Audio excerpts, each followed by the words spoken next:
உங்களுக்கு பிடித்த சமையல் சேனலுக்கு உங்களை அன்புடன் வரவேற்கிறேன். இன்னைக்கு பட்டர் கார்லிக் பராத்தா எப்படி செய்யறதுன்னு பார்க்கலாம். வாங்க வீடியோக்குள்ளே போகலாம். நான் இப்போ பரோட்டாக்கு தேவையான 1 கப்பு கோதுமை மாவு இதில் சேர்த்துக்கிறேன். இது ஒரு 3 பேருக்கு சரியாக இருக்கும்.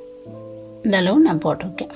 அதுக்கு தேவையான உப்பு, பூண்டு நான் நல்லா நைஸாக மசிச்சு எடுத்துகிட்டு வந்து சேர்த்துருக்கேன். இதில் அது கூட கொத்தமல்லி இலையும் இந்த அளவு கட் பண்ணி சேர்த்துக்கலாம். அதுக்கு தேவையான தண்ணியும் சேர்த்துப்போம்.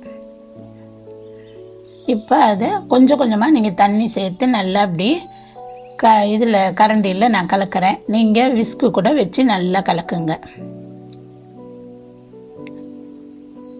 கொஞ்சம் கொஞ்சமாக தண்ணி ஊற்றி கரெக்டாக கலக்குங்க.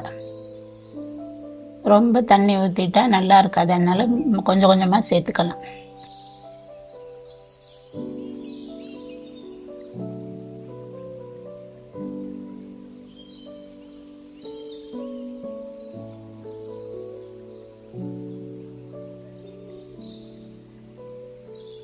இதில் இந்த அளவு பட்டரை நான் ஹீட் பண்ணி எடுத்துகிட்டு வந்து இதில் சேர்க்குறேன். இதையும் சேர்த்து இப்போ நல்லா இது பண்ணுங்க, அடிச்சுக்கோங்க. நீங்கள் விஸ்கு வச்சு நல்லா அடிச்சுக்கோங்க. நான் இந்த கரண்டிலேயே எனக்கு இது நல்ல வசதியாக இருக்குது, அதனால நான் இதை வச்சே நல்லா அடிச்சுக்கிறேன். நீங்கள்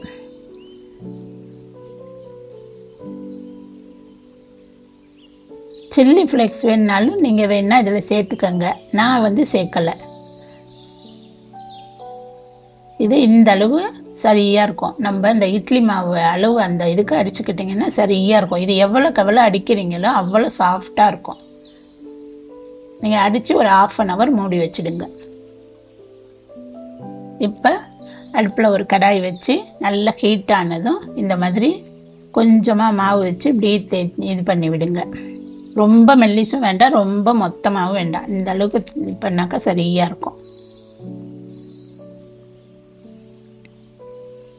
நல்லா இதில் ஓரமெல்லாம் அப்படி எடுக்க வர மாதிரி இருக்கும்போது மெல்லமாக எடுத்து திருப்பி விடுங்க. இந்த மாதிரி. ஆனால் ஸ்டவ்வை சிம்மில் வச்சுக்கோங்க நல்லா.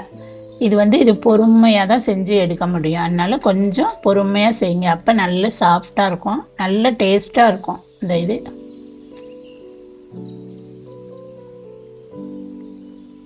பொறுமையாக அப்படி திருப்பி திருப்பி விட்டுட்டே இருங்க.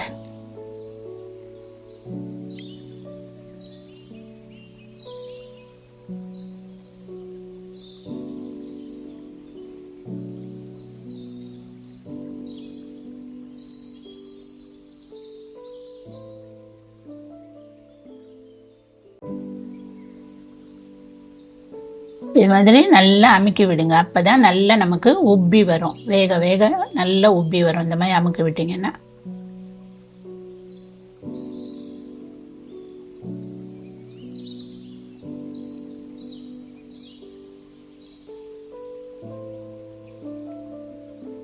இது நல்லா திருப்புங்க. இந்த பரோட்டா கூட நீங்கள் குருமா, தக்காளி தொக்கு அந்த மாதிரி எது வேணாலும் வச்சு சாப்பிட்டோன்னா நல்ல டேஸ்ட்டாக இருக்கும். இது செய்யறது ரொம்ப ஈஸி. இது பிரேக்ஃபாஸ்ட்டுக்கும் செய்யலாம், டின்னருக்கும் செய்யலாம், நல்லாவே இருக்கும். இந்த மாதிரி பொறுமையாக அப்படி திருப்பி விடுங்க. எப்படி நல்லா உப்பி வருது பாருங்கள். இந்த நேரத்துக்கு நம்ம அதில் கொஞ்சம் பட்டர் போட்டுக்கலாம். அப்போ நல்லா இருக்கும். அந்த டேஸ்ட்டும் அந்த இது கடைசியில் சேர்க்கும்போது நல்லா இருக்கும். அது ஃப்ளேவர் நல்லாயிருக்கும். அதனால் இந்த மாதிரி பண்ணிக்கோங்க.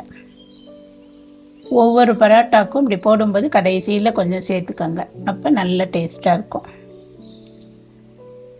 இப்போ நமக்கு நல்லா உப்பி வந்துடுச்சு பாருங்கள். இந்த அளவுக்கு வந்தாலே போதும், நல்ல சாஃப்டாக இருக்கும்.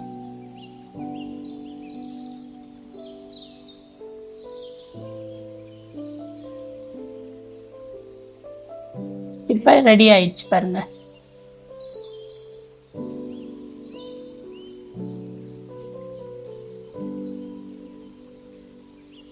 இப்போ நம்ம இதை எடுத்துடலாம்.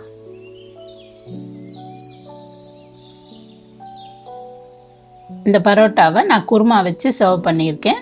நீங்களும் வீட்டில் பண்ணி பார்த்துட்டு எப்படி இருக்குன்னு கமெண்ட் பண்ணுங்கள், லைக் பண்ணுங்கள், ஷேர் பண்ணுங்கள், மறக்காமல் சப்ஸ்கிரைப் பண்ணுங்கள். நன்றி.